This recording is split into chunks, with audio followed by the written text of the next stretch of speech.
قال الله تبارك وتعالى في كلامه المجيد والفرقان الحميد.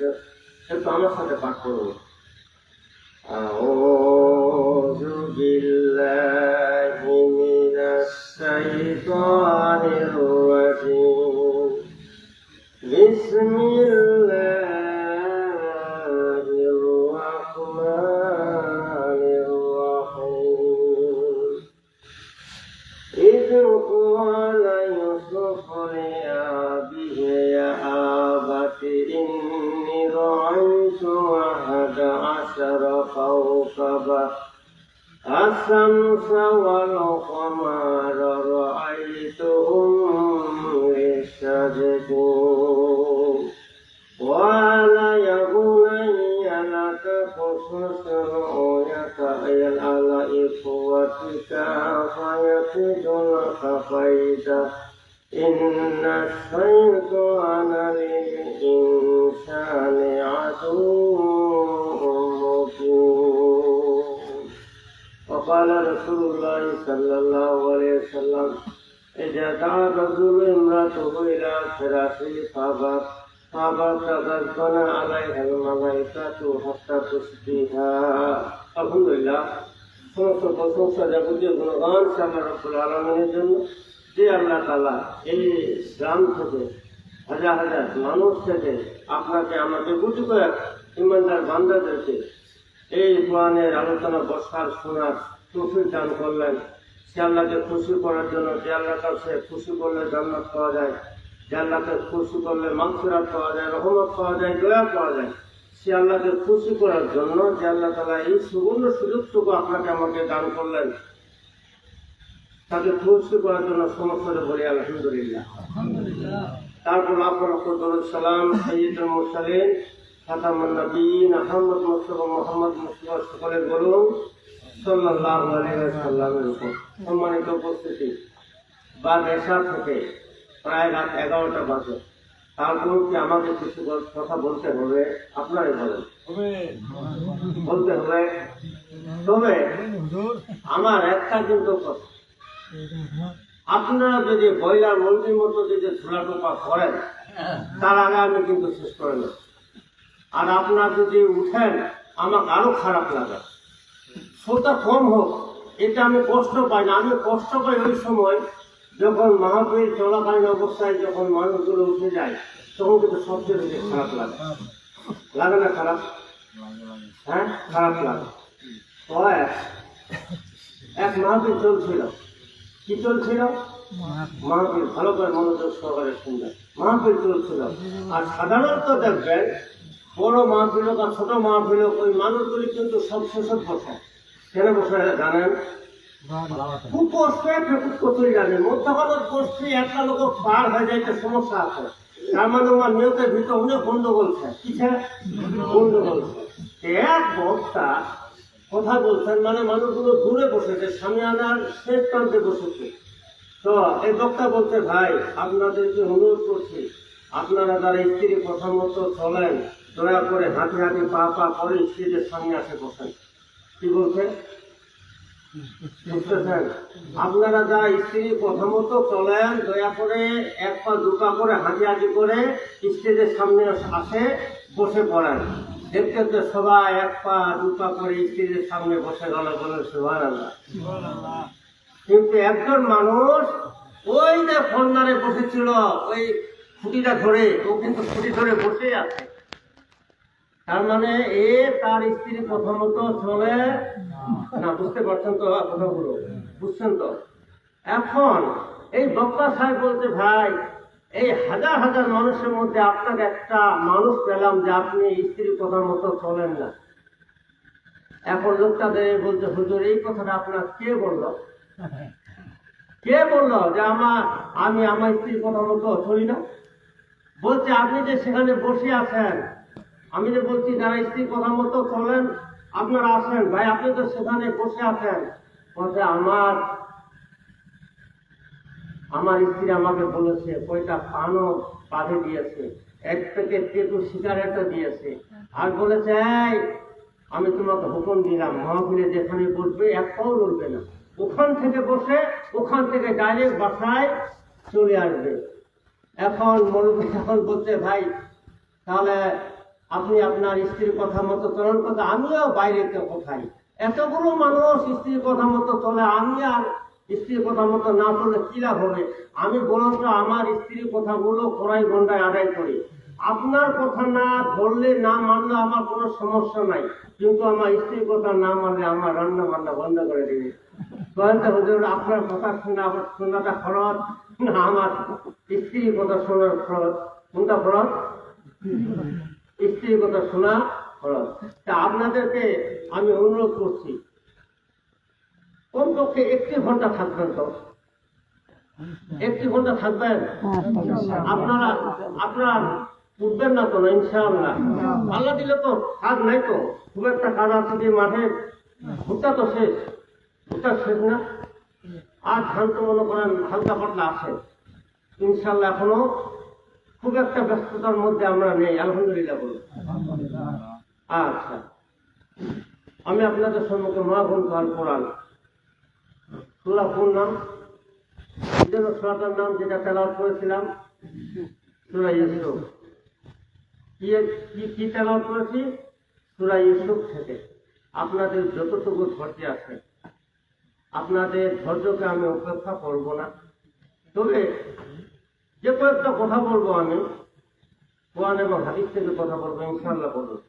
এর ফাঁকে ফাঁকে 2-একটা উদাহরণ দিতে হয়। এই যে একজন আমাকে বললেন হুজুর এই মেয়ে ফেরে অনেক লাভ হচ্ছে, তোমার দিকে দৃষ্টি দেন। কি বলছে?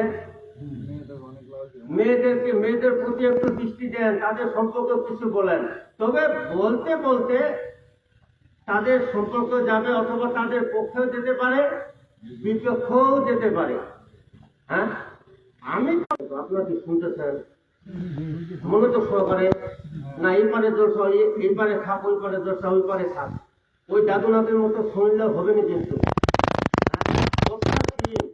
বর্ষার সিজন তো নদীর পানি হঠাৎ হাঁটু পর্যন্ত আসে, হঠাৎ করে 1 ফুট পর্যন্ত আসে না? হ্যাঁ, নদীর এই পারে বাড়ি হতে দাদু আর নাতি, আর নদীর ওই পারে একটা হতে বড় দরজা, ইন্ডিয়া থেকে একটা বক্তা আসবে। কি আসবে? ইন্ডিয়া থেকে একটা বক্তা আসবে। তো যাওয়ার সময় হাঁটু পানি, তো ওই দাদু নাতি কোলে করে নিয়ে যাচ্ছে আর কি।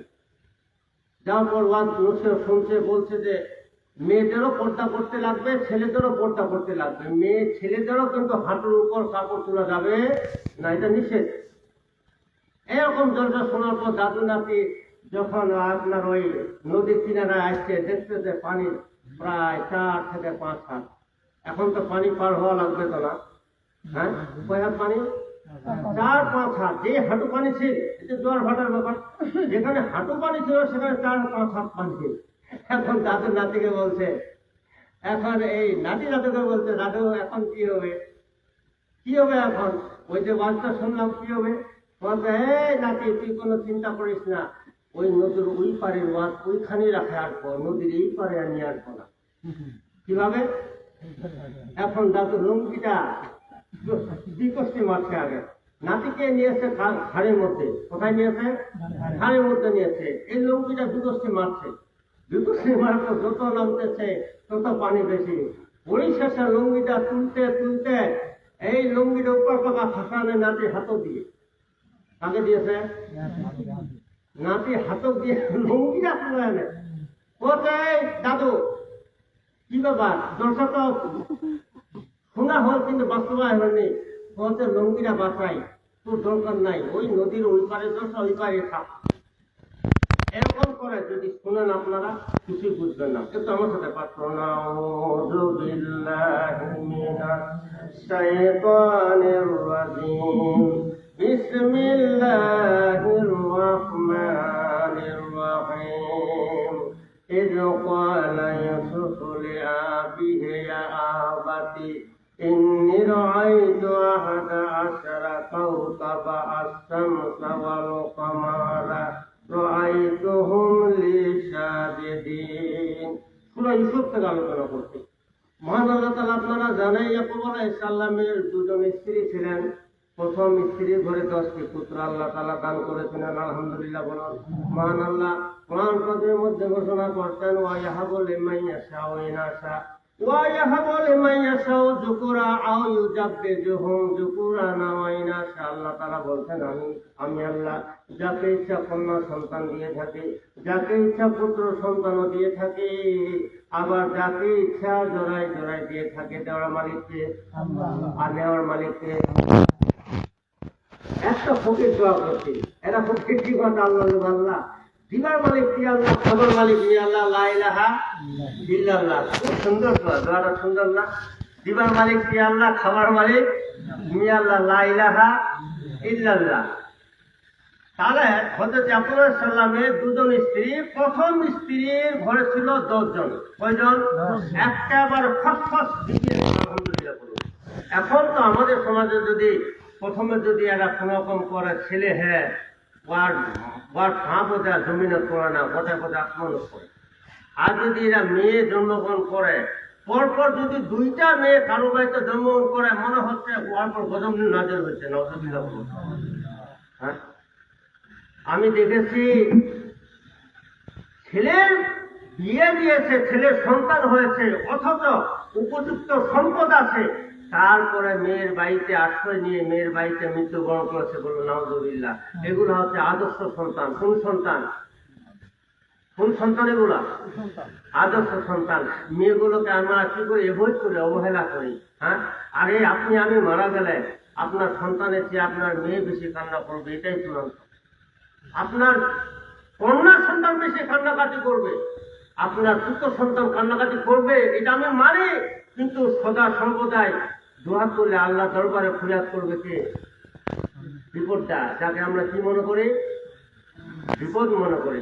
তো আল্লাহ তাআলা তিনি 2টা বিবাহ করেছিলেন। কয়টা? 2টা। প্রথম স্ত্রী গর্ভে আল্লাহ তাআলা তাকে 10টি পুত্র সন্তান দান করেছেন। আলহামদুলিল্লাহ বলে। আর দ্বিতীয় স্ত্রীকে আল্লাহ তাআলা 2টি পুত্র সন্তান দান করেছিলেন। তার কোনো কন্যা সন্তান ছিল না, কন্যা সন্তান ছিল না।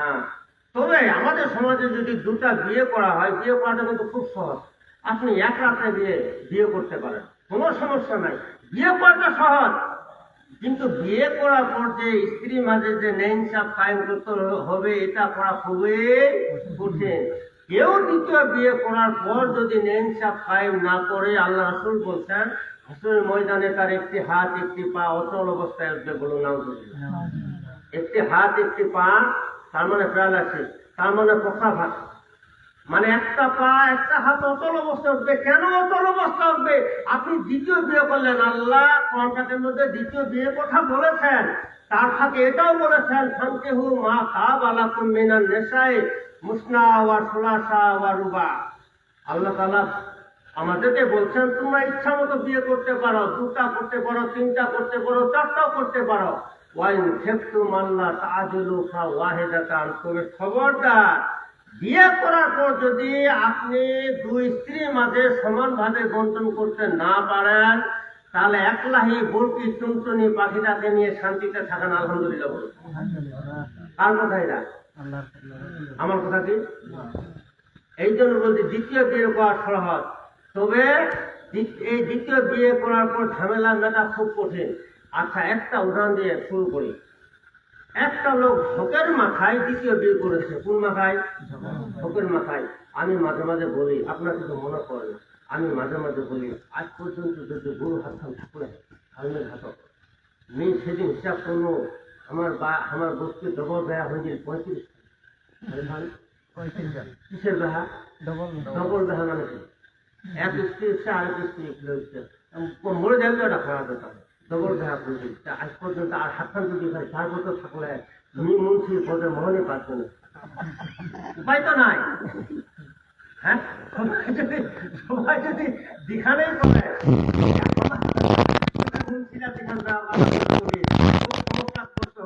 আল্লাহ না করতে মুরব্বীরা ধ্যান দেওয়া করো। আল্লাহ যেন মুরব্বী স্ত্রীরার জন্য, কোন পক্ষে মুরব্বীরা আমরা মরি যেন স্ত্রীরা না মরে। আলহামদুলিল্লাহ বলেন। ভাই ভাই, স্ত্রী মরে গেলে যে কি ঝামেলা, তাই বলে মনে করেন আমার স্ত্রী কিন্তু বেঁচে আছে। স্ত্রী মরে না হয়, স্ত্রী যদি তার বাপের বাড়িতে মেহমান খাওয়া যায়, মনে হচ্ছে মরে গিয়ে, কি মনে হচ্ছে মরে গিয়ে। আমার ভাই হলে কোনো কর্মে মেহমান খেতে গেছে, একদিন দিদিনে তাহলে গেছে, এত কত দেখা হবে মুখ ভাজনা ফিরে গেলে বলতে তোর ভাই তুমি চাকর হচ্ছে না যে বছর মারি মিটি আত্মীয় স্বজন মন নাই, তুমি তো এই দিদি এখান থেকে ভাই কষ্ট পাইজু আল্লাহ দিদি জানে সত্যি করে করছে। এখন তরকারি রান্না কে, এখন অটো একটা তরকারি আছে, অটো তরকারি বলতে কি ডিম ভাজা, কোনো ঝামেলা নাই, অটো তরকারি ফুল দিদি বারো লেগেছি, লবণ খানো লেগেছি, সয়াবিন তেলে বোতলটা লেগেছি, লোহাইটাও লেগেছি, লোকটিরাও ছাপিয়া খানো নিয়ে এখন কি সুন্দর করে মিক্স করে ডিমাটা ভাজা নিয়ে ভাপলা লেগেছি, ওটা বোঝা কি সুন্দর করে খাম। আলা ডিমটা ভাজা না আলা মুখর দেখতো লবণ না দুটো তিনখান জিনিস তোমার সামনে হচ্ছে।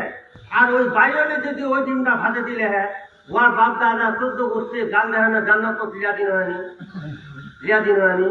এই জন্য আল্লাহ তাআলা বলছেন ওয়াশিরহুন্না বিল মারুফ, দুনিয়া যুবকেরা খবরদার বিয়ে করা যায় আছে, বিধান আছে, তবে ওয়াশিরহুন্না বিল মারুফ, তোমরা যেই মেয়েটাকে নিয়ে আসবে তাকে যেইভাবে যেই সম্মান সহকারে 100-150 জন বরযাত্রী নিয়ে যেরকম করে সম্মান সহকারে পালকিতে গরু গাড়িতে হেলিকপ্টার নিয়ে এসেছ সেই সম্মানটা কিন্তু বজায় রাখবে। এটা আল্লাহর কথা, আলহামদুলিল্লাহ। এটা কার কথা? আমি তো গুরবাদ খালাম, এটা আমার কথা না, যদিও ফেরত খাইছে কথাটা কার? কথাটা আল্লাহ। তো বেচারা ওই ভক্তির খেলায় পড়ে শয়তানে প্রচনে করে দুটা বিয়ে করে ফেলেছে। এখন যেই দিন থেকে দ্বিতীয় স্ত্রীটা নিয়ে এসেছে সেই দিন থেকে ওর বাড়ির 17 নম্বর গজব। কত নম্বর? 17 নম্বর গজব। তার মানে বাড়িতে নিয়ে আসার সাথে সাথে কাজ নিয়ে ঝোঁকা থাকে। লোকটা বিরক্ত হয় না, তখন বলছে এই ভগতের যেহেতু করুণী বিহা করে কোনো জঞ্জালে একটা কাজ করে বলতি যেহেতু এরকম করে ফেলানো সে তোমাদের দুনিয়াটা অনুরোধ করতে বলছি তোমার রান্না করা কাজটা তোমার ভাগ্য দিতে হবে। বলছি কি রান্নবো? দুপুরে। বলছি রান্না কোন সময়? দুপুরে। আর সত্যি বলছে দুটা তিরানি রাত করে, তবে তুই যখন রাত করে ভাত রান্নবো না, উপস্থান বেশি করছিস, কারণ কোনটা দায়িত্ব কাপড় ধোয়া যাবে না, কোনটালে এনে মরিচিয়া দেখাবা হবে। তার মানে বড় স্ত্রী রান্না আপনাদেরকে খারাপ লাগতেছে? আচ্ছা, বড় স্ত্রী রান্না দুপুরে আর ছোট স্ত্রী রান্না করবে রাত্রে। এখন বড় স্ত্রী চিন্তা ভাবনা করছে ওই ছোট স্ত্রী আমার স্বামীর সাথে গন্ডগোল লাগানি, আর ছোট স্ত্রী চিন্তা ভাবনা করছে বড় স্ত্রী আর স্বামীর সাথে কি লাগানি? গন্ডগোল লাগানি। এখন তুই তো শৌখিন বলেই তো কথা লাগে। এখন দুপুরে বড় স্ত্রী রান্না করছে, কোন সময়? 5 মিনিট সময় নেই, তারপর আধা ঘন্টা পরে শেষ করে নিতে হবে। দুপুরে এখন বড় স্ত্রী রান্না করার পালা। এই সুযোগে এই দ্বিতীয় স্ত্রী চিন্তা ভাবনা করছে এক স্বামী মুখ থেকে এক ডাল খেলবাই হবে, এর সাথে সম্পর্কটা ছিন্ন করবাই হবে। এই ব্যাপারটা কোনো কারণে টিউবওয়েল পাক এই সুযোগে তরকারি রান্নার সময় এক মুঠ দিয়ে লবণ, ইন্নালিল্লাহ, কি দিয়ে লবণ খেতে খান দেখবো। এখন লোকটা যাবে তাড়াতাড়ি বাজার, এখন ভাত তরকারি তো আনে দেখেন বুঝলেন তো ওরা তো দিয়ে লবণ, তো যেটা দিয়ে লবণ একটা দিয়ে সবজি, যেমনি তরকারির সাথে এক লোকমা ভাত মুখে দিয়েছে, বেচারা নিরুপায়। এখন কি বলছে শুনলেন? বেচারা নিরুপায় বলছে এই বড় স্ত্রী চোখ যেমনি এই যে রান্না বান্না দায়িত্ব তুমি কি যে তরকারি খান রান্না তরকারি খাওয়াচ্ছি, একটু লবণ দিবনি, কি বলছে একটু লবণ দিবনি। তার মানে বোঝা পাই এটা শৌখিনের জ্বালা, শৌখিনের জ্বালা। এই জন্য জানলে পালা, উপায় তো নাই, নিরুপায় হেলে বেচারা না খেয়ে কিন্তু চলে গেছে। এখন বড় স্ত্রী বুঝে পাইয়ে এই সমস্ত ঘটনা ঘটাইছে কে? ছোটরা। এখন রাত্রে কিন্তু ছোটদের পালা। হ্যাঁ, এখন বড় চিন্তা ভাবনা করছে কিমো ফাঁসালো আর তো তুমি ফাঁসাননি, এটা কি মানে নেওয়া যায়? মা আঁকা পাবেহি বেমেসলি মাউকে পাবেহি সুম্মা বুগি আলাই লা ইয়ানসুরান্না হুল্লাহ। আল্লাহ তাআলা কোরআন শরীফে 3 জায়গায় বলেছেন প্রতিশোধ নেওয়ার জন্য। ওয়া কাতাবনা আলাইহা আন্না নাফসা বিন নাফসি, আল্লাহ প্রতিশোধকে ফরজ করে দিয়েছেন। কারণ বড় স্ত্রী তার স্বামীর মধ্যে একটা ঝগড়া শুরু করে দিলে তো আপনি এটা প্রতিশোধ নেবেনি। এখন রাত্রে ছোট স্ত্রী রান্না করতে আন্দামান যায় তখন তো কারেন্ট ছিনি ঠিকই কারেন্ট ছিনি পুনকন করে বা হয়তো বা কোনো আন্দাজ এই সুযোগে ইয়া ওই চেরাকটা ফুটে নেয় একটু ধরুতে দিয়ে টাকায় খানা ইন্নালিল্লাহ ওয়া ইন্না ইলাইহি রাজিউন কি দিয়া এক মুঠ হলুদ এখন রাত্রিতে তারা খাচ্ছে যেমনি দিয়েছে অতিরিক্ত লবণ খাওয়া যাবে না অতিরিক্ত হলুদ খাওয়া যাবে আমার স্বাদ বেশি হবে যে এইটা তারা ভাত দিয়ে বলে প্রথমে যে আপনার খাইছে তখন বলছে এই মাত্র লবণ দিলে নিয়ে কি তো খান হলদিও নি কি তো খান কি করে হলদিও নিবি তোকা খান হলদি দিলে কিরকম হ্যাঁ বড় স্ত্রী কথা বা কোন হলদি দিয়ে নিজে হলদি খান নিজে হয়ে তোমার খাবারই তো পারলেন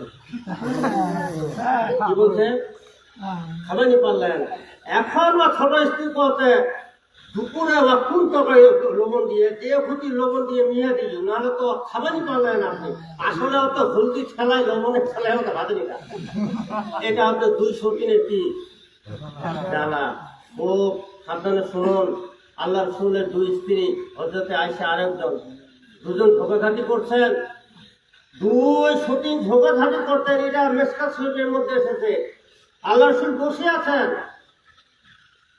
মায়েশা শুধু একটা কথাই বললেন তার একটা সতীন ছিল একটু বেটে ছিল বেটে তার সতীনকে বললেন আসলে সামনে বললেন এই বাঙালি কি বললেন বাঙালি আল্লাহ রসুলের মুখটা মলিন হয়ে গেলেন আল্লাহ রসুল মায়েশাকে ডাকলেন মায়েশাকে ডেকে বললেন আয়েশা তুমি যে খাটো আল্লাহ তাআলা তাকে খাটো করে তৈরি করেছেন তুমি আল্লাহ সৃষ্টিকে খোটা দিলে না তুমি আল্লাহ সৃষ্টিকে অবজ্ঞা করলে না আয়েশা তুমি জানো তোমার এই কথার ওজন কতটুকু তুমি জানো না আল্লাহ তাআলা হাজার কাউলুল বাহারে আয়েশা তোমার এই কথা এই বাঙালি এই খাটো এই কথা যদি সমুদ্রের পানিতে ছেড়ে দেওয়া হয় সমুদ্রের পানির রংটা পরিবর্তন করে দেবে বলুন নাউজুবিল্লাহ আমরা তো কথা বলতে বলতে অনেক সময় কথা দিই না নিজেই বাড়ি ফিরি বাড়াই তারপর স্ত্রীকে সন্দেহ করি আমরা নিজেই চোর আবার স্ত্রী কোনের সময় যে চোর বানাই আর স্ত্রীরা কিন্তু অরিজিনাল চোর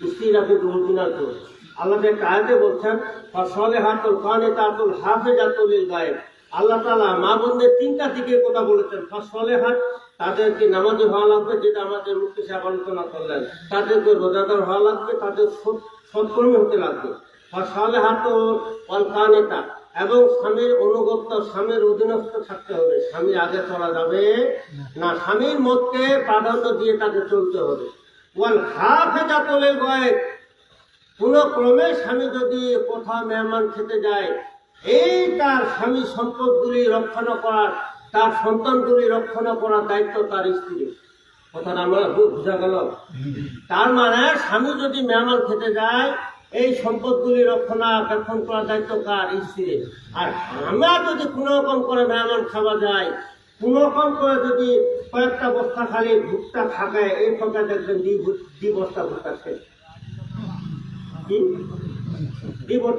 এই বস্তা ভুট্টা শেষ একবার আমি এ কথা আমি প্রায় বলি একবার আমি নিয়ে লাগাইছিলাম আল্লাহ দিলে ভালোই হয়েছে তো আমি মনে করছি বিঘায় 12 মণ হবে ওই শেষে দেখা যাচ্ছে 10.5 মণ হইয়া আলহামদুলিল্লাহ ধান তো বেঁচে শেষ 8 মণের মতো থুয়ে উল্লো খাবার পারে এখন 2-3 মাস পর এখন আমার বাড়ি যদি পৌঁছে এই দেখুন তো নিয়ে ধানের বস্তা কত কিন্তু তেমন কথা এমন তো বস্তাই নাই আপনি বস্তা 10 কেজি ধানছে ওদের দেখেন কিনা কত বস্তা তার মানে বাইরে আমার বাইরে আছে আমি যে স্কুল গেছি এই সুযোগে চুরি করি আল্লাহ বলতে তুমি হেফাজত করো আমি যাওয়ার পর চুরি করি হাফেজাতুল গায়ব হেফাজতকারী আপনি স্ত্রী আপনি হেফাজতকারী ওই সাথে লুকোতে হকাতে তোর টাকা তোমার টাকা চুরি করি সে তোর টাকা আমি চুরি করিনি তোর দিয়ে থাক কি চিন্তা করিস না ওতে বাইকার থাকতো এই চিন্তা তোমার ধানছি মোরটা হিসাব হলো পারে না মোর হিসাবটা ভুল করে যেছি আমি তো তো মোর 12 মণ ধান হবে 10.5 মণ রাখে না হল ওদের 3-4 মণ ধান কিন্তু বেশি না আওলাদে পাইবা যদি বস্তাটা 4,000 বা 3,000 টাকা শুরু করবে আর মেয়েলাকে হাত কাটতে না জানে কি আপনাকে বিরক্ত হয়ে গেছে একটু জিজ্ঞেস করেন তো আর 8 ঘন্টা বেশি আমি একটু জিজ্ঞেস করেন একটু জিকির করি লা ইলাহা ইল্লাল্লাহ, লা ইলাহা ইল্লাল্লাহ, লা ইলাহা ইল্লাল্লাহ। পড়েন কিনা, পড়েন কিনা? লা ইলাহা ইল্লাল্লাহ, লা ইলাহা ইল্লাল্লাহ, লা ইলাহা ইল্লাল্লাহ, লা ইলাহা ইল্লাল্লাহ মুহাম্মাদুর রাসূলুল্লাহ সাল্লাল্লাহু আলাইহি ওয়াসাল্লাম। মহান আল্লাহ তাআলা হযরত ইয়াকুব আলাইহিস সালামকে বড় স্ত্রীর গর্ভে 12-10টি সন্তান দান করেছিলেন, ছোট স্ত্রীর গর্ভে 2টি সন্তান দান করেছিলেন, সর্বমোট মিলে 12টি সন্তান দান করেছিলেন। অপরপক্ষে হযরত ইয়াকুব আলাইহিস সালামের একজন বোন ছিলেন, আল্লাহ তাকে বন্ধা করেছিলেন। বলুন ইন্নালিল্লাহ। আল্লাহ তাআলা যখন তার 2 স্ত্রীর পক্ষ থেকে 12টি পুত্র সন্তান দান করেছিলেন, এবার তার বোন তার বাসায় এসে তার ভাইয়ের হাত ধরে বলছে, ভাইজান, আল্লাহ আপনাকে 12টি পুত্র সন্তান দান করেছেন, আপনি আমার ভাই, আল্লাহ আপনাকে 12টি সন্তান দান করেছেন, পুত্র সন্তান দান করেছেন, অথচ আল্লাহ তাআলা আমাকে একটি সন্তানও দান করেননি। আল্লাহ যদি আমাকে একটি কন্যা সন্তান দান করতেন, আমি আল্লাহর কাছে শুকরগুজার করতাম। ও ভাইজান, ভাই হিসাবে, বোন হিসাবে ভাইয়ের কাছে কিছু বলার অধিকার আছে। ভাইজান, আপনাকে অনুরোধ করে বলি, আপনি একটা সন্তান আমাকে দেন, নিজের মতো করে লালন পালন করবো। যেহেতু আল্লাহ তাআলা আপনাকে 12টি সন্তান দান করেছেন, একটি সন্তান আমার হাতে ছেড়ে দিন, এই রক্ষণাবেক্ষণের দায়িত্ব আমি গ্রহণ করবো। হযরত ইয়াকুব আলাইহিস সালাম তার বোনকে বললেন, আপা, আপনি কোনটা সন্তানকে চান একটু বলুন। এবার বোন তার ভাইকে বলছে, ভাইজান, আপনার যে ছোট্ট একটা ছেলে আছে, তার নাম ইউসুফ। আলহামদুলিল্লাহ বলুন। ছোট্ট ছেলে যে ইউসুফ নামে যে ছেলেটি আছে, এই ছেলেটি খুব ভালো, কথাবার্তা ভালো, তার আচরণ ভালো, তার চলাফেরা ভালো, এই ছেলেটির ব্যবহার আমি মুগ্ধ হয়েছে। এখন ভাই হিসাবে বোনের দাবি তো আর পূরণ করতে পারে না, সে কিন্তু দিতে চাইছিল না ছোট্ট ছেলে ইউসুফকে। পরিশেষে তার বোনের গোলযোগের কারণে ছোট্ট ছেলে ইউসুফকে তার বোনের হাতে তুলে দিলেন। আলহামদুলিল্লাহ বলুন। বোনের হাতে তুলে দিলেন। কিন্তু হযরত ইয়াকুব আলাইহিস সালাম তার এই 12টা সন্তানের মধ্যে এই সন্তান এতই ভালো ছিল, সব সময় বাবার পাশে থাকতো। আলহামদুলিল্লাহ বলুন। সব সময় বাবার পাশে থাকতো, অন্যান্য ছেলেদের মতো খেলাধুলা করতো না।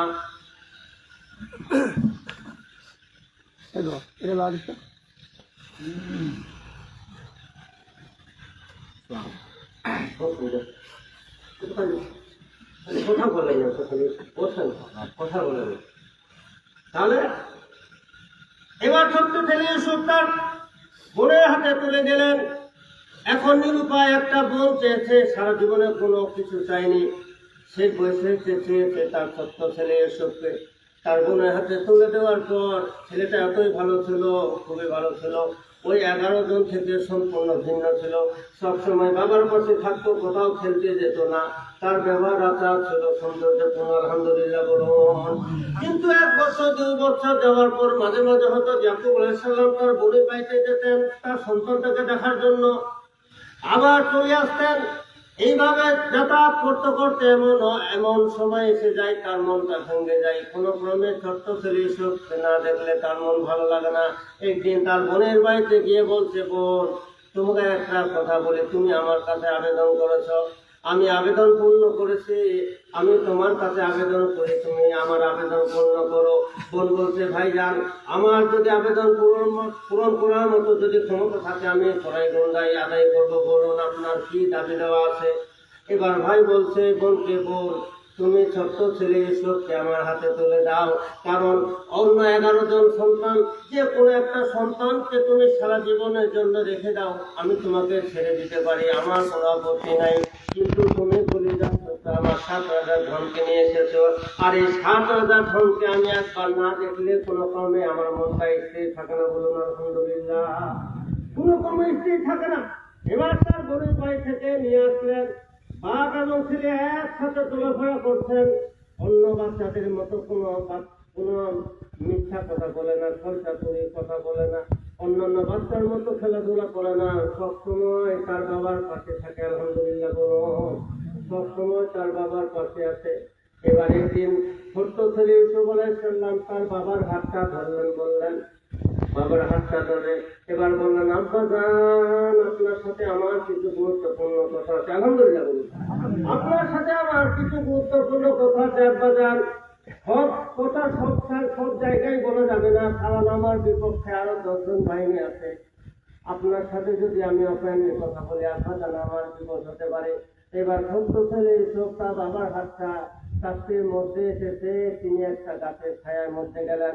আর এক জায়গায় এসেছে, তিনি একটা নিরালায় ঘরের মধ্যে তার বাবার হাতটা ধরে নিয়ে গেলেন। আলহামদুলিল্লাহ বলুন। এবার নিয়ে যাওয়ার পর এবার কি বলছে, এই তো কলা ইউসুফ বলে আবিহে। এবার ইউসুফ তার পিতাকে বলছে, হাতটা ধরে বলছে, إذ قال يوسف لأبيه يا أبت إني رأيت أحد عشر كوكبا الشمس والقمر رأيتهم لي ساجدين। আব্বা জান, আমি ঘুমের মধ্যে ছিলাম, এমন অবস্থা আমি একটা স্বপ্নে দেখলাম। ইনি রয়তো আহাদ আশারা কাওকাবা, আমি দেখলাম আকাশের 11টি গ্রহ, তার সাথে চন্দ্র এবং সূর্য আমার সাথে মস্তক অবনত করেছে। আলহামদুলিল্লাহ বলুন। তার মানে আমার কাছে সিজদা দিয়েছে, আমার কাছে বস্তুতা স্বীকার করেছে। তাফসীরের এই ব্যাখ্যার মধ্যে এসেছে 11টি গ্রহ বলতে তার যে 11টি ভাই ছিল। কয়টা ভাই ছিল মোট কয়টা ছিল? মোট 12টা ছিল। এক পক্ষে 10, আরেক পক্ষে 2, মোট 12টা। এখানে বলছে যে 11টি গ্রহ বলতে বোঝানো হয়েছে 11টি ভাই। আলহামদুলিল্লাহ বলুন।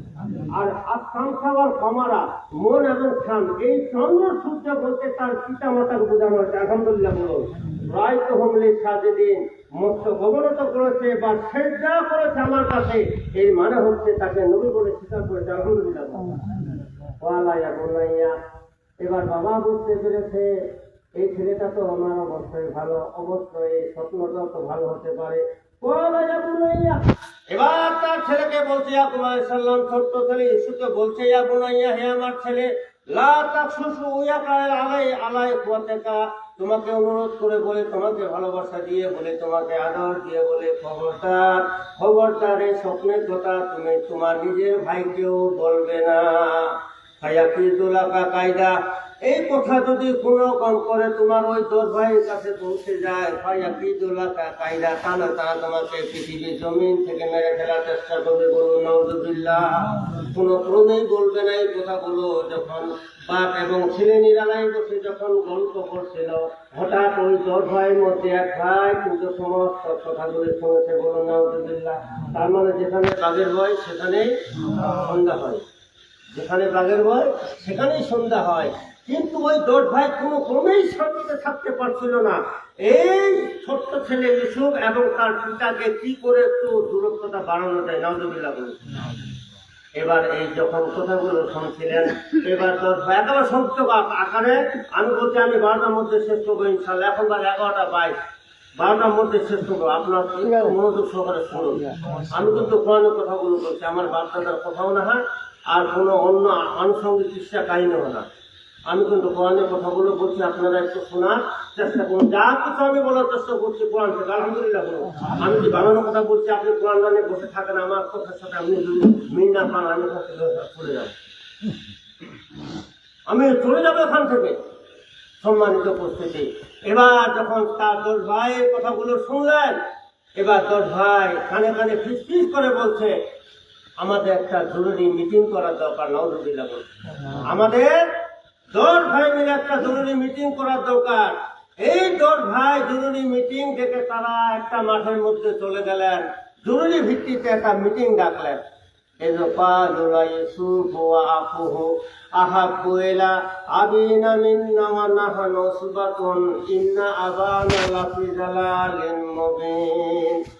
এই 10 ভাইয়ের মধ্যে ওই মাঠের মধ্যে যখন তাদের আলোচনা চলছিল, ডিসকাশন চলছিল, এক ভাই তখন দাঁড়িয়ে বলছে, ও আমার ভাইয়েরা, তোমরা তো জানো আমাদের আব্বা ছোট্ট ছেলে ইউসুফকে কত না ভালোবাসে। এক পাল্লায় যদি আমাদের 10 জনকে দেওয়া হয়, আর এক পাল্লায় যদি ইউসুফকে দেওয়া হয়, তাহলে বাবার কাছে ইউসুফের ওজনটা বেশি হবে। আলহামদুলিল্লাহ। আমাদের বাবা ছাড়া, ইউসুফ ছাড়া কাউকে কিছু বুঝে না, তাকে একমাত্র ছেলে মনে করে। আমরা মনে হয় সৎ ছেলে। ইন্না আবানা লাফি জালালিন মুবিন। আমাদের আব্বা বিচার করার ব্যাপারে, আদরের ব্যাপারে, ভালোবাসার ব্যাপারে ভুল করেছে। এই কথা বলে একটি ভাই বসে বললেন। এবার দ্বিতীয় ভাই দাঁড়িয়ে বললেন, উক্তলুহু ইউসুফ আও ইউলকুহু ইউলকু আও ইকরাহু আরজা ইয়াখলু লাকুম ওয়াজহু আবিকুম ওয়া তাকুনু মিন বাদি কাওমিন সালিহিন। এবার দ্বিতীয়জন দাঁড়িয়ে বলছে, আমাদের একটা ব্যবস্থা গ্রহণ করার দরকার, বাবার পাগলামি শেষ করার দরকার, ছেলেকে বাবা থেকে আলাদা চিরতরের জন্য আলাদা করার দরকার। তারা সিদ্ধান্ত নিচ্ছে আমরা তাকে মেরে ফেলে, আও এটাও আর তাকে জমিনে ফেলে দেয়। নাউজুবিল্লাহ বলুন। আমরা 10 ভাই আছি, 10 ভাই মিলে আমরা তাকে মেরে ফেলবো, তাকে জমিনের মধ্যে ফেলে দেব। এই কাজটা যদি করি তাহলে বাবার আদর্শ, বাবার দয়া মায়া ভালোবাসা আমাদের 10 জনের উপর বর্তাবে। যতক্ষণ পর্যন্ত এই পৃথিবীর জমিনে সুখ থাকবে ততক্ষণ পর্যন্ত বাবা আমাদেরকে ভালো চোখে দেখবেন না। বলুন ইন্নালিল্লাহ। এই লোকটা, এই ছেলেটা কথা বলে বসে পড়লেন। এবার আরেকজন দাঁড়িয়ে বললেন, আমার একটা কথা আছে, আমার কথাটা যদি সেন্সিবিলিটি থাকে, যদি যুক্তি থাকে, অবশ্যই তোমরা আমার কথাটা মেনে নেবে। এবার সে দাঁড়িয়ে বলছে, লা তাকতুলু ইউসুফকে হত্যা করা যাবে না, এই জন্য হত্যা করা যাবে না। ইউসুফ আমাদের সব ভাই হলে অন্য পেট থেকে আসলো, সে তো আমাদের ভাই। আলহামদুলিল্লাহ বলো। অল্পুহু ফি দয়বাতে যাবে। তাহলে একটা কাজ করি, তাকে না মেরে একটা কাজ করি, আমাদের বাড়ি পূর্ব পাশে যে একটা জঙ্গল আছে, সেই জঙ্গলের মধ্যে একটা গভীর অন্ধকার কূপ রয়েছে। আমরা সবাই মিলে তাকে নিয়ে যাব আর সেই কূপের মধ্যে ফেলে দেব। বলুন নাউজুবিল্লাহ। এই কাজটা করলে সাপও মরবে, লাঠিও ভাঙবে না। বলুন নাউজুবিল্লাহ। এখন তাদের মধ্যে সিদ্ধান্ত হলো, কি করে তাকে জঙ্গলের মধ্যে নিয়ে যাব, কি করে মেরে ফেলবো, কি করে কূপের মধ্যে ফেলে দেব। কারণ বাবা তো তাকে কখনো হাতছাড়া করতে চায় না। এক মুহূর্ত তাকে না দেখলে বাবা অস্থির হয়ে যায়। এবার তারা চিন্তা ভাবনা করলো, আমরা 10 জন আমাদের বাবার কাছে যাবো, আমরা 10 জনেই যাবো। ক্বালু ইয়া আবানা। এবার 10 জন বাবার কাছে গিয়ে বলছে, ক্বালু ইয়া আবানা, হে আমার পিতা, মা লাকা লা তা'মান্না, আপনি কেন আমাদের উপর বিশ্বাস করতে পারছেন না, আপনি কেন আমাদের উপর আস্থা রাখতে পারছেন না ইউসুফের ব্যাপারে। নাহানু উসবাতুন, আপনি তো জানেন আমরা একটা শক্তিশালী একটা যুবক বাহিনী। ইন্না আবানা নাহানু উসবাতুন, আমরা তো শক্তিশালী বাহিনী, কেন আপনি ইউসুফের ব্যাপারে আমাদের উপর বিশ্বাস করতে পারছেন না। আরসিলহু মা'ানা গাদান, আব্বা আপনার কাছে অনুরোধ করি, আরসিলহু মা'ানা গাদান, আমরা জঙ্গলের মধ্যে যাই, খেলাধুলা করে, গাছের ফল পারি, আবার আমোদ প্রমোদ করে। আমাদের ছোট্ট ভাই হাজার হলো তো আমাদেরই ভাই, আর আমাদের ভাই বাসার মধ্যে বসে থাকে, আমাদের সাথে থাকে না, আমোদ প্রমোদ করে না। এটা তাকে বঞ্চিত করা হচ্ছে। আব্বাজান আরসিলহু মা'ানা গাদান, আপনার কাছে আমরা অনুরোধ করি, সবাই মিলে অনুরোধ করছি, আপনি ছোট্ট ছেলে ইউসুফকে আগামীকাল আমাদের সাথে পাঠিয়ে দেবেন। আমাদের সাথে সেই খেলবে, খেলাধুলা করবে, গাছে চড়বে, গাছ থেকে নামবে, আমাদের সাথে আমোদ প্রমোদ করবে। কলা, এবার হযরত ইয়াকুব আলাইহিস সালাম বলতেন, কলা ইন্নী লা ইয়াহজুনুনি আন তাযহাবু বিহি, ও আমার আদরের সন্তানেরা, আমার খুব ভয় হয়, আমার খুব আশঙ্কা হয়, আন তাযহাবু বিহি, আমি যদি আমার ছোট্ট ছেলে ইউসুফকে তোমাদের সাথে যদি সাথী বানিয়ে দেয়, তোমরা যে খেলাধুলায় মগ্ন থাকো, এমন অবস্থায় যদি জঙ্গলের মধ্যে একটা বাঘ এসে আমার ছেলেকে খেয়ে ফেলে, তাহলে আমি হযরত ইয়াকুব খুব ক্ষতিগ্রস্তের মধ্যে পড়ে যাব। বলুন ইন্নালিল্লাহ। এবার তারা সবাই বলছে, আব্বাজান ইউসুফের ক্ষতি হওয়া মানে তো আমাদের ক্ষতি হওয়া, ইউসুফের ভালো মানে আমাদের ভালো, সে তো আমাদের ভাই, তার অমঙ্গল মানে আমাদের অমঙ্গল। আব্বাজান আপনি কোনো টেনশন করবেন না, তাকে আমাদের কাছে রাখবো, আমাদের নাগালে রাখবো, তাকে কখনো ক্ষতি হতে দেব না। বলুন ইন্নালিল্লাহ। এবার এইরকম করে তারপরে দিন যখন সূর্য পূর্ব আকাশে উঠল, যখন পৃথিবীটা আলোকিত হয়ে গেল, সমস্ত 10 ভাই তার বাবার কাছে গিয়ে বললেন, আব্বাজান আমরা জঙ্গলের মধ্যে যাচ্ছি, 10 ভাই খেলাধুলা করতে, আপনি ইউসুফকে আমাদের সাথে দিয়ে দেন। কিন্তু ওই যে পূর্বের একটা আছে, অঙ্গীকার আছে। হযরত ইয়াকুব আলাইহিস সালাম বুঝতে পারলেন, তার তো বাবার তো মন, মায়ের তো মন, আপনি আশ্চর্য হয়ে যাবেন।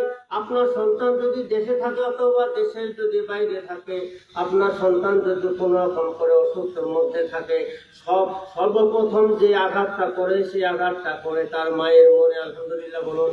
তার মায়ের মনে কিন্তু আঘাত করে। আমার স্ত্রী আমাকে একদিন বলছে, আমার ছেলেটা ঢাকায় থাকে, আমার স্ত্রী আমাকে বলছে তুই 3 দিন থেকে আমার ছেলেটার সাথে কথা বলতে দিস না। আমি আশ্চর্য হয়ে যাই, কেন কথা বলতে দিস না? সে বলছে আমার মনটা ছটফট করছে।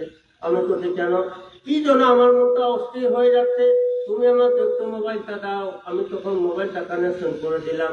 ঠিকই ঠিকই আমার ছেলেটা বলছে 3 দিন যাবৎ সে অসুস্থ। আলহামদুলিল্লাহ বলুন। তার মানে তার মা কোনো নেটের প্রয়োজন হয় না, মোবাইলের প্রয়োজন হয় না। সন্তান অসুস্থ থাকলে মা বাবার পরিবারের মধ্যে আঘাত পায়। আলহামদুলিল্লাহ বলুন। আর যোগ্য সন্তান সেই মা বাবাকে ভুলে যায়। এরকম হতভাগা সন্তান যেন আর পৃথিবীতে না আসে। বলুন আল্লাহুম্মা আমিন।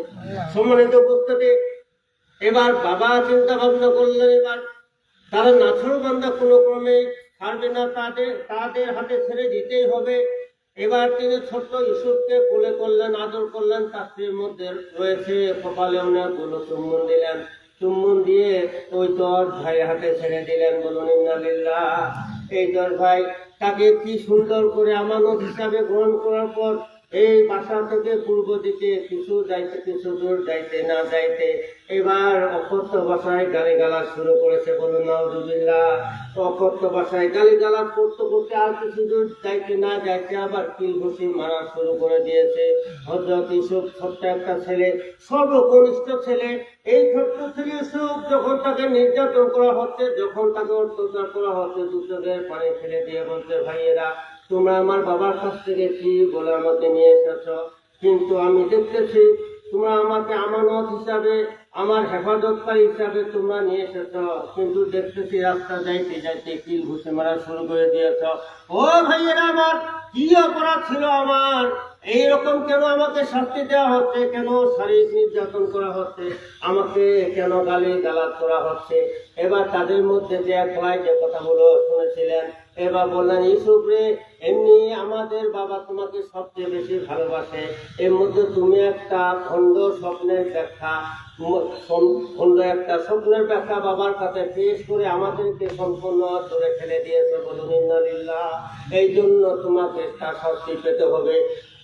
পাত্রীর মধ্যে এসেছে প্রায় 3 থেকে 4 কিলোমিটার তার বাসা থেকে। সমস্ত রাস্তাটা শুধু কিল ঘুষি আর মারামারি, কিল ঘুষি আর মারামারি। পরিশেষে ছোট্ট ছেলে ইউসুফ পেরিয়ে এসে জঙ্গলের মধ্যে গেলেন। অন্ধকার একটা ভয় বাতি চুপে, মানে কি জানেন? ভয় বাতি চুপে মানে যেই চুপের গভীরতা মানুষ চোখ দিয়ে দেখতে পারে না। ইন্না লিল্লাহ বলুন। এটাকে বলে ভয় বাতি চুপ। বড় একটা ওই জঙ্গলের মধ্যে একটা গভীর একটা কূপ, আবার কূপের নিচের মধ্যে একটা কিন্তু বড় পাথর। তার মানে কাউকে যদি ফেলে দেওয়া হয় পূর্বে কোথায় গিয়ে? পাথরে। আর যদি ওই মনে করেন 15 বিশ্বাস যদি গভীরতা থাকে, সেখানে যদি আপনার আমার মতো লোককে যদি ফেলে দেওয়া হয়, পঙ্গু হাসপাতালে ভর্তি দেবেন, দেবে? হাত পা ঠিক থাকবে? এবার তারা ওই কূপের কাছে নিয়ে গেলেন। হযরত ইউসুফ আলাইহিস সালাম বুঝতে পারলেন তার জীবনের ঘনঘটা, জীবনে তার শনি সংকেত, এবার তাকে মরতে হবে। এবার হযরত ইউসুফ আলাইহিস সালাম এই সেই 10 ভাইকে উদ্দেশ্য করে বলছেন, ভাইয়ারা আমি বুঝতে পেরেছি আমার বিরুদ্ধে কেন তোমরা চক্রান্ত করছো, আমার বিরুদ্ধে কেন ষড়যন্ত্র করছো, আমি সব কিছু বুঝতে পেরেছি। ভাইয়েরা আমি ওয়াদা করছি, আমি কমিটমেন্ট করছি, আমি অঙ্গীকার করছি, আমি ছোট্ট ছেলে ইউসুফ, তোমরা আমাকে ছেড়ে দাও। আমি আমার জীবনে কখনো আমার বাবার কাছে ফেরত যাব না। আমি কথা দিচ্ছি, আমি ওয়াদা দিচ্ছি, এখান থেকে আমি হাঁটতে হাঁটতে এই দেশ থেকে প্রয়োজনে অন্য দেশে চলে যাব, বাবার কাছ থেকে হাজার হাজার মাইল দূরে চলে যাব। ও আমার ভাইয়েরা এখন আমাকে কূপের মধ্যে ফেলে দিও না। খুব আর্তনাদ করতেন, করুণা করতেন, কিন্তু নাছরবান্দারা কোনো ক্রমে তার কথা শুনছেন না। ছোট্ট ছেলে ইউসুফ সেই কূপের পাশে দাঁড়িয়ে সুন্দর করে জামাটা খুলে দিলেন। বলুন ইন্না লিল্লাহ। যখন জামাটা খুলে দিলেন, জামাটা খুলে দেওয়ার পর 3-4টা ভাই এবার কূপের মধ্যে তুললেন। এবার তোলার পর কূপের মধ্যে ফেলে দিলেন। তাফসীরের মধ্যে এসেছে ছোট্ট ইউসুফ নিজের জীবনটাকে বাঁচানোর জন্য, নিজের জানটাকে বাঁচানোর জন্য কূপের মধ্যে যে ঋণটা রয়েছে, ঋণটা তিনি শক্ত করে তিনি ধরে আছেন। সুবহানাল্লাহ বলুন। পরিশেষে নাসুর বান্দারা, এই পদস্থ বান্দারা পরিশেষে তার হাতের মধ্যে আঘাত করতে করতে হাতের আঙ্গুলগুলো ঠেকলিয়ে দিয়ে পরিশেষে সেই কূপের মধ্যে ফেলে দিলেন। বলুন ইন্না লিল্লাহ। এবার আল্লাহ তাআলা ওই জিবরিল আমিনকে নির্দেশ করলেন, জিবরিল আমিন, তুমি যাও, তুমি তো সব কিছু দেখতেছ, আমি আল্লাহ তোমাকে নির্দেশ দিচ্ছি, আমি যাকে পৃথিবীর জমিনে একজন নবী করে পাঠাবো, কোনো মানুষ তার ক্ষতি করতে পারবে কেন? হ্যাঁ, ইন্নাল্লাহা মা'আস সাবিরিন। যারা ধৈর্য ধারণ করে তার সাথে কি আল্লাহ আছেন। আল্লাহ ধৈর্যশীল এবং আল্লাহ ধৈর্যশালীকেই পছন্দ করেন। আলহামদুলিল্লাহ। আমাদের কি সহ্য আছে? জাপানি গালি, যেটলা গালি ছিল, গোটলা গালি দেখানো অভ্যাস। আর এই মেয়েটা এত ধৈর্যশীল, এর খালি গালি খাওয়া অভ্যাস, ওয়া গালি দেওয়া অভ্যাস। কথাটা বুঝতে দেন আপনারা। ওয়ার স্বামীটা গালি দেওয়া অভ্যাস আর ইয়া খালি গালি খাওয়া অভ্যাস, এত গালি দেয়। এখন ওয়ার স্বামীরা মনে করছে রে, ইয়ার তো এই সমস্ত গালি দেওয়া কাম হয়নি রে, ওয়ার শরীরটা লাগেনি রে, গোন্ডারের চামড়া লাগেনি রে। সে গালের স্টাইল পাল্টাবে, কি করবো হবে? কি করবো হবে? গালের স্টাইলটা পাল্টাবে, মানে এই গাল দেওয়া হবে না, অন্য দেশ থেকে একটা গালের ব্যবস্থা করা হবে। এখন লোকটা ওই দিন গাল দিতে দিতে শেষ পর্যন্ত কথা, এই বেটি, কি বলছে? এই বেটি। এখন মহিলাটা বলছে, আল্লাহ রে, কি একলা গাল দিল, সব সহ্য করলো, এই কি যেমন বেটির কথাটা করলো, এটা কিভাবে করলো? বড় বেটটা বলছে বেটি করেছে, আর মকা বেটি করে, মা বেটিকে আমরা বলুন, মা বেটি বই না, আপনার কি বুঝতেছেন? মা বেটি বই না।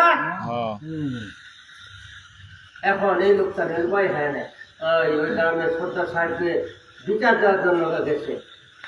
বলতে, সর্দার সাহেব, আপনার হাত ধরে অনুরোধ করি, আমার স্বামী আমাকে বিভিন্ন ভাষায় গালিগালাজ করে, আমি সব গালিগালাজ লাইলা মনে করি, এটা কিছুই মনে করি না, কিন্তু কাল এমন একটা খারাপ ভাষা গালিগালাজ বেটি বলেছে যখন, হুজুর দয়া করে আপনি খালি আমার স্বামীটা ঠিক করে দেবেন, এই বেটি বাদ যায় না, যেতলা গাছ সাতলা মুগ্ধ বটলামে হজম করে মোর আপত্তি নেই, খালি বেটি গালটা জানো না। কাকে বিচার দিয়েছে? সর্দার সাহেবকে। এখন আবার সর্দার সাহেবকে বলে দিয়েছে, সর্দার সাহেব ভুল করেছে, মোর নাম কথা করেন নাকি, তোমার একটা টেকনিক করে করবেন। বলতে ঠিক আছে, বিকালে যখন বাজারে যাব তো তোমার বাড়িতে ঢুকবো। এখন এই বেচারা বিকালে কামনি বাজারে যাবে, এখন বাড়িতে গেছে, বাড়িতে যাবো, সালাম কালাম হয়েছে, বলতে হুজুর এত দুর্গা আসলেন, কি মনে করে যে আসলেন? তখন এই সর্দার সাহেব বলছে, আমি এসছি একটা কাজের জন্য। এই তো গতকাল যে তোমাদের বাড়িতে একটু সবাই ভাতি লাগছিল, স্বামী স্ত্রী না? হ্যাঁ একটু লাগছিল। তো হ্যাঁ হুজুর বুঝা পাইছি, আপনার যে খবরটা দিয়ে এই বেরিয়ে দিয়ে তাকে আপনার যে বিচারটা দিয়ে আমি বুঝে পাইছি, হুজুর আপনি কোন সময় গেলেন, কোন সময় শুনলেন, বাড়িতে আমরা কি সভাপতি না করছি, হুজুর এই বেটি আপনার করিয়ে না, কত না না না না আপনার বেটি করিনি, কত আপনি বলে বেটি বলে গাল দিয়েছেন, স্ত্রীরা কীভাবে আপনি স্ত্রীরা বেটি করছেন, কত হুজুর পছন্দ করে বলতো, হুজুর এই বেটি কোনো সময় নিয়ে বেটি করো, এখন মাথা শিখছে না, আল্লাহ পছন্দ করা করছে, আর তো এই বেটি কোনো সময় নিয়ে বেটি করবো, এটা অবিশ্বাস করা যায়। ওই শেষা এই সর্দার সাহেব যাওয়ার সময় বলছে, ভাই তো অনুরোধ করছো, তুই তোর স্ত্রী সকল প্রকার গাল দিয়ে বেটি করিস না, কত পছন্দ করে বলছে, এই বেটি কার কোনোদিন বেটি করিনি, মানে ঢুকবার সময় বেটি, পিতা একটা ভাই ঢুকবার সময় বেটি, কি সুন্দর। আল্লাহ বলছে, ওয়াসির হুন্নাবিল মারুফ, তুমি তোমার স্ত্রীর সাথে সত্য ব্যবহার করো। কেন?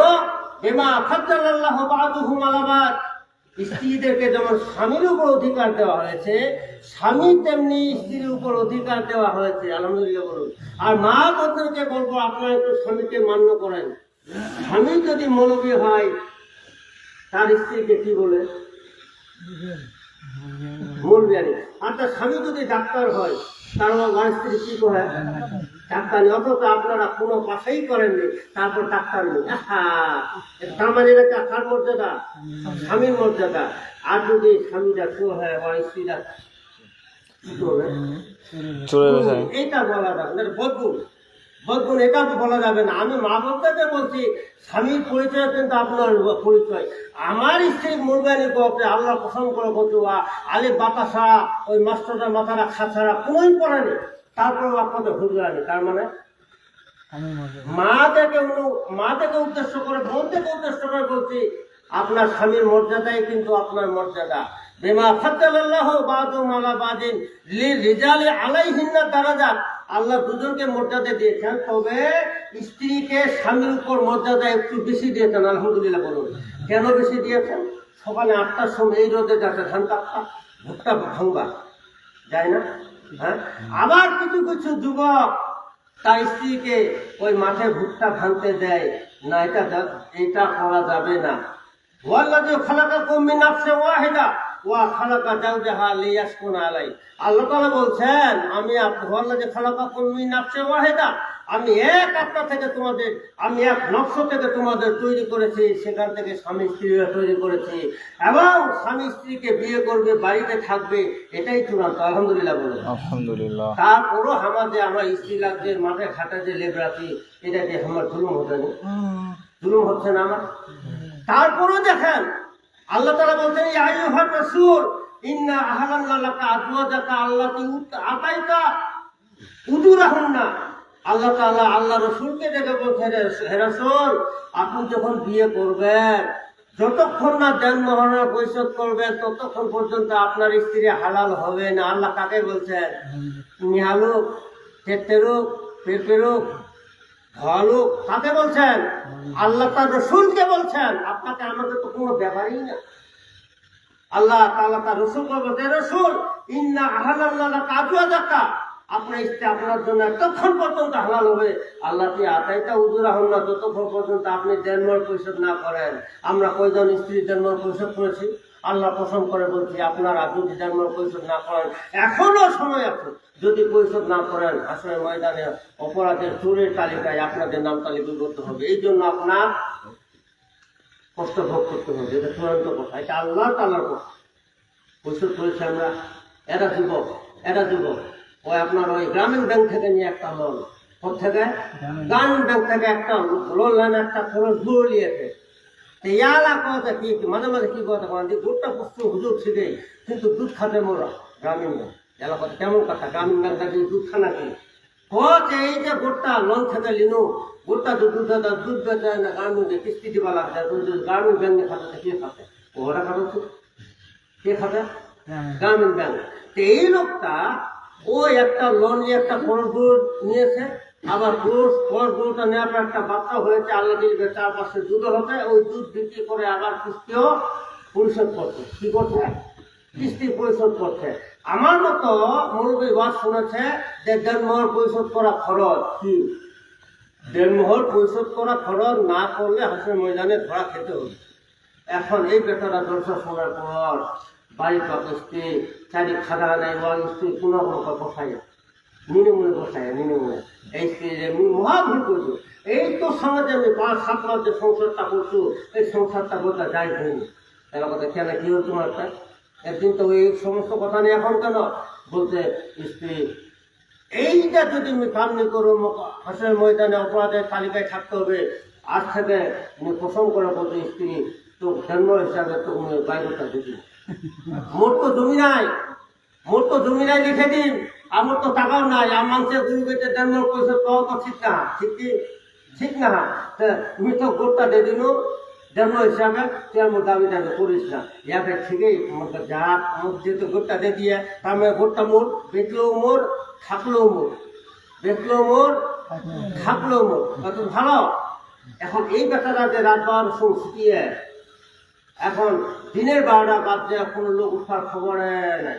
যে লোকটা 8টার সময় 2 বস্তা লিয়ে আনে, 2 বস্তার টুকটা ডুবি আনে, 2 বস্তা খাচ্ছিলে, ওই দিন মালা উঠেনি। কেমন কথা?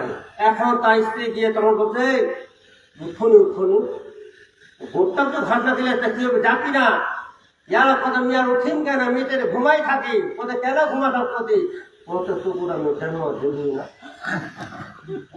যারা কত জন্ম দিল তো বুঝনু ভোটটা ঘাসকে খিলাবে, কত রাতি খিলাবো, দুধ টিবে আর খড়টা লাগায় হতে যদি খরচ লাগায় তোর পেঁয়াজ মেয়ে দরকার লাগে মুখ দুখান দেখতে পারবো না দরকার নাই দেখি ছুটারে বেটা ছুটা আলাবা তেমন গোটা দেখা যায় এখন গরু ঘাসের ব্যবস্থা আমার স্ত্রী করবা করছে আসে না ছুটা হ্যাঁ আমাদের গোটা নারী হাত দেয়া আতি তো সময় লাগবে হয়ে যাবো হ্যাঁ এটা তার মানে আর ঘাস কাটতে না আসে না এখন আচ্ছা শেষ করে দিই কয়েক বাচ্চা করে বাচ্চা একটা বলোরা বিমন করে যাবে অত বেলায় লাহল্লা আল্লাহ কুয়াতা ইল্লা বিল্লাহি আলাইহিল আযীম আস্তাগফিরুল্লাহ রাব্বিমিন করে যাবে অত বেলায় লাহল্লা আল্লাহ কুয়াতা ইল্লা বিল্লাহি আলাইহিল আযীম এক বছর পাঠে পাঠ করে বিসমিল্লাহির রহমানির রহিম আলহামদুলিল্লাহি রাব্বিল আলামিন আর রহমানির রহিম মালিকি ইয়াউমিদ্দিন ইয়াকা না'বুদু ওয়া ইয়াকা নাস্তাঈন ইহদিনাস সিরাতাল মুস্তাকিম সিরাতাল লাযীনা আন'আমতা আলাইহিম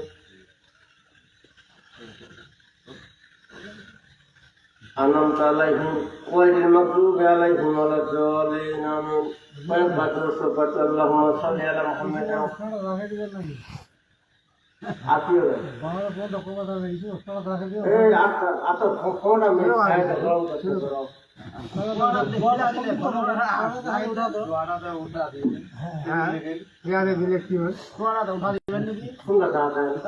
সারাটা শুনবো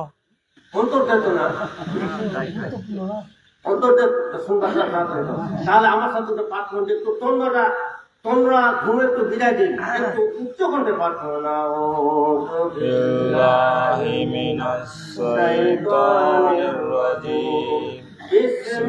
বিসমিল্লাহির রহমানির রহিম وجاءت سيارات فارسلوا ورده فأدلى دلوه قال يا بشرى هذا الغلام وسر بدعة والله أعلم بما يعملون الحمد لله বলুন সম্মানিত উপস্থিতি একটু ভালো করে শুনুন 15টা মিনিট এবার তাকে ছেলে দেওয়া হলো আল্লাহ তাআলা জিবরিলকে ডাকে বললেন জিবরিল আমি এই পৃথিবীর জমিনে যাকে আমি নবী করে পাঠাবো পৃথিবীর মানুষ তার ক্ষতি করতে পারবে না আচ্ছা বলুন তো ফেরাউন তো একেবারে তার শক্তি দিয়ে মুসা সাল্লামের বিপক্ষে লেগেছিলেন বলুন তো পেরেছেন কি করে কখনো পারে নাই ও জয়লাহু মিনাল মুরসালিন আল্লাহ তাআলা নিজেই বলেছেন আমি যাকে নবী করে পাঠাবো পৃথিবীর কোন মানুষ ওমান কুমবে মধ্যে যেহিনা ফেলার দেওয়ালা ফিসামাই আল্লাহ তাআলা বলছেন আমি পৃথিবীর মধ্যে যদি কোনো একটা কাজ করার জন্য ইচ্ছা করি ও দুনিয়ার মানুষেরা তোমরা যত পাওয়ারফুল হয় না কেন তোমরা যতই শক্তিশালী হয় না কেন আমার কাজটাকে রহিত করার মতো পৃথিবীতে এমন কারো বাপের বেটা নাই বলুন আলহামদুলিল্লাহ কারণ আচ্ছা ওদিকে যাচ্ছেন হঠাৎ একটা কথা মনে পড়ে গেছিল আর বললাম না সম্মানিত উপস্থিতি হেবার হজরত জিবরাইল আমিন গেলেন সুন্দর করে কারো লোকের ধাক্কা দিয়ে এবার ছোট্ট ছেলে সুখ পেয়ে সে কূপের মধ্যে বসিয়ে দিলেন আলহামদুলিল্লাহ তার মানে তা কোনো টেরেই হলো না সে বুঝতেই পারলেন না এই 15-20 গভীরের মধ্যে তাকে ফেলে দেওয়া হয়েছে কোনো অনুভবেই করলেন না শুধু দু চোখের পানি ছাড়া কান্না করা তার কিছুই ছিল না এই তাকে কূপের মধ্যে ফেলে দেওয়ার পর এবার 10 ভাই মিলে একটু আড়ালে দেখতেছে কি অবস্থা হয় নাউযুবিল্লাহ বলুন এবার মহান আল্লাহ তাআলা বলছেন ওয়াজা সাইয়ারাতু ফারসালু ওয়ারিদাহু ফাআদলা দালওয়াহু ক্বালা ইয়া বুশরা হাযাল গোলাম কারণ ওই জঙ্গলের রাস্তা দিয়ে ব্যবসায়ীরা যাতায়াত করতো এবং রাস্তার মধ্যখানে যদি কোনো পিপাসা লাগতো তারা তাদের সবার পরিচয় ছিল জানা ছিল সেখানে একটা কূপ রয়েছে বড় একটা বালতি রয়েছে কারণ পিপাসা কারো লাগলে সেই কূপের মধ্যে যায় পানি করে তারা পিপাসা নিবারণ করে আলহামদুলিল্লাহ বলুন ওয়াজার সাইয়ারা তো একজন বণিক আসলেন আলহামদুলিল্লাহ বলুন ওয়াজার সাইয়ারা একজন বণিক আসলেন ওখানে পাশে বসে আছেন ফারসালু ওয়ারিদাহু ফাদলা দালওয়াহু এই তাদের মধ্যে একজন শক্তিশালী এই ব্যবসায়ী দলের মধ্যে একজন শক্তিশালী একটা পুরুষকে পাঠিয়ে দিলেন যাও কূপের মধ্যে যাও ওখানে বালতিটা আছে তার মানে এটা আগে পরিচিত এটা আগের সবার পরিচিত এবার তাদের মধ্যে একজন শক্তিশালী যুবককে পাঠিয়ে দিলেন যুবকরে তুমি যাও ওই যে বালতিটা আছে এটা তো আমাদের সবার জানা বালতি থেকে এক বালতি তুমি পানি নিয়ে আসো আলহামদুলিল্লাহ বলুন ফারসালু ওয়ারিদাহু ফাদলা দালওয়াহু যখন এই মানুষটা যখন বালতিটা ফেলে দিলেন এবার বালতিটা ফেলে দেওয়ার পরে তিনি টানতেছেন এবার তিনি চিন্তা ভাবনা করতেছেন, এখান থেকে আমি পানি তোলা আমার অভ্যাস আছে, এই বালতি দিয়ে পানি তোলা অভ্যাস আছে, এই বালতির সাথে আমার একটা সম্পর্ক আছে, এই পুকুরের সাথে এই টুপের সাথে আমার একটা সম্পর্ক আছে। আমি যতদিন পানি তুলেছি আজকের মতো তো আমি কষ্ট অনুভব করিনি। কোনো ক্রমে বালতিটার উপরে উঠতেছে না, আলহামদুলিল্লাহ বলো। কোনো ক্রমে যখন বালতিটা উঠছে না, এবার তিনি বালতি ছেড়ে দিয়ে সেই বণিক দলের কাছে এসে বলতেন, ভাইয়েরা রে, আমি প্রতিবার এক বালতি করে পানি তুলতে পারি, আল্লাহ আমাকে শক্তি সামর্থ্য দিয়েছেন, কিন্তু এবারে যখন বালতিটা ফেলেছি বালতিটা তুলতে পারছি না। আল্লাহ জানি কি জানি এত কেন হতন হয়েছে, আমি কেন তুলতে পারছি না, কোনো ক্রমে আমি বালতিটা কেন নড়াতে পারছি না। আসো তোমরা, আসো আমাকে সহযোগিতা করো। আমার মনে হয় বালতির মধ্যে কিছু একটা লেগে থাকতে পারে। আলহামদুলিল্লাহ বলো। সম্মানিত উপস্থিত, এবার কয়েকজন গেলেন।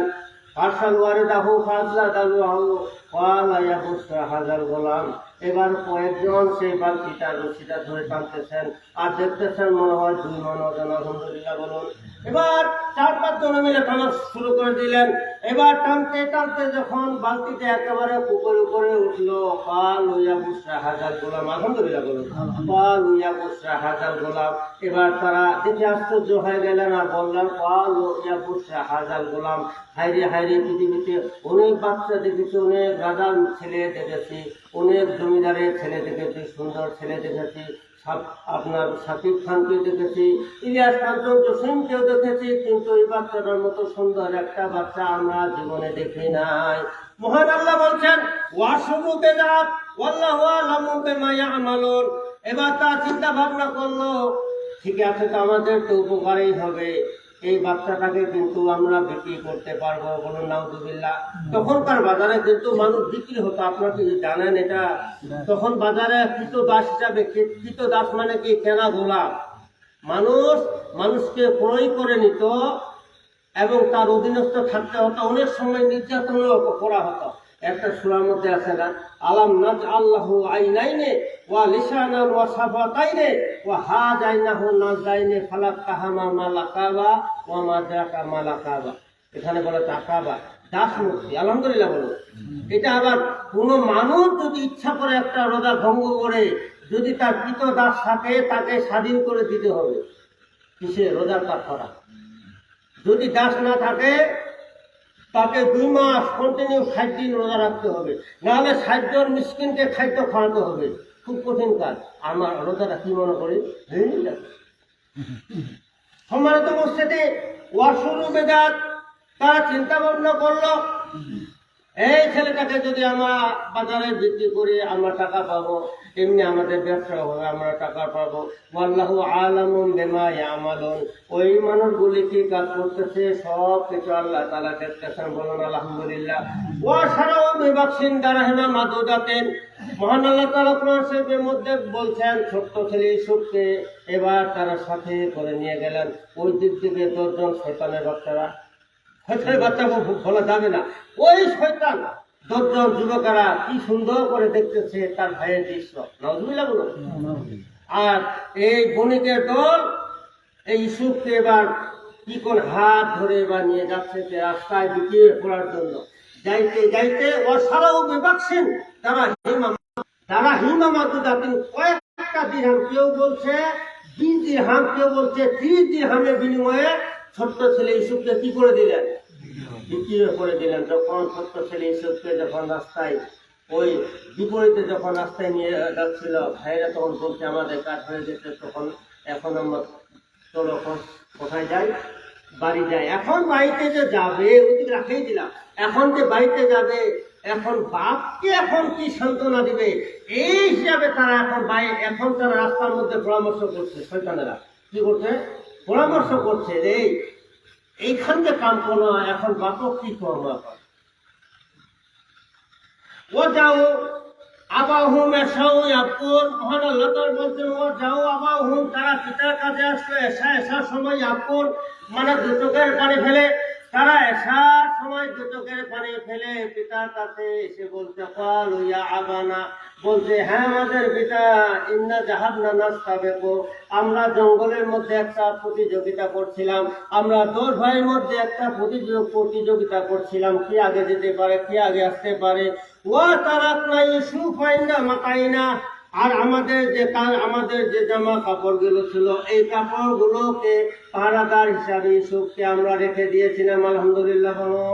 আমরা 10 জন প্রতিযোগিতা করছিলাম, আমাদের সামানগুলো কাপড় চোপড় গুলোর কাছে আমরা ইউসুফকে আমরা রেখে দিয়েছিলাম। ইন্না যাহাবনা নাস্তাবিকু ওয়া তারাকনা ইউসুফা ইনদা মাতাইনা ফাআকালাহু যিবু ওয়া আনতুম ফাআকালাহু যিবু ওয়া মা আনতুম বিমুমিনিন লানা ওয়ালা কুনতুম সাদিকিন। আল্লাহ তাআলা বলছেন, আব্বা জান, আমরা যখন প্রতিযোগিতায় করে যখন জঙ্গলে একেবারে ওই প্রান্তে গেছিলাম, এমত অবস্থায় দেখি আমাদের ছোট্ট ভাই ইউসুফকে একটা বাঘে নিয়ে কারাকারি করছে। বলেন ইন্না লিল্লাহ। আব্বা জান একটু ভালো করে শুনুন, এক প্রান্তে জামার এক প্রান্তে আমরা ধরে আছি, আর এক জামা এক প্রান্তে বাঘটা ধরে আছে। ওয়ামান তাবে মুমিনিন লানা।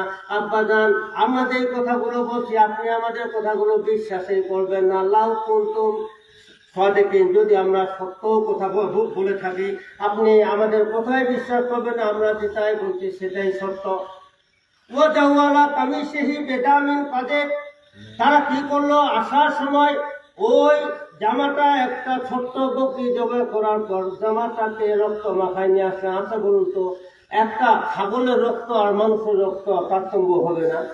একটা বকরি জবাই করার পর ওই বকরি রক্ত দিয়ে ওয়া যাও আলা কামিসিহি বিদামিন কাযিব, মিথ্যা রক্ত প্রলোভ দিয়ে বাবার কাছে জামাটা দিয়ে বলেন, আব্বাজান এই দেখেন এই অবস্থা। আমরা একদিক থেকে জামার একটা জামার জামাটা অথবা হাতের কাপড়টা আমরা একদিক ধরেছি, একদিক থেকে আরেকটা জামার অংশটা ধরেছে বাঘ।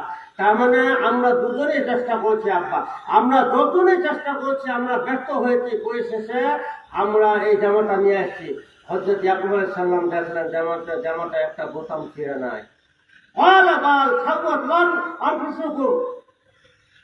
এবার হযরত ইয়াকুব আলাইহিস সালাম বললেন, হ্যাঁ তোমাদের বাঘের সাথে যুদ্ধ করেছ, আমার ছেলে ইউসুফকে জামাটা ঠিক থাকে কি করে? আর স্বপ্ন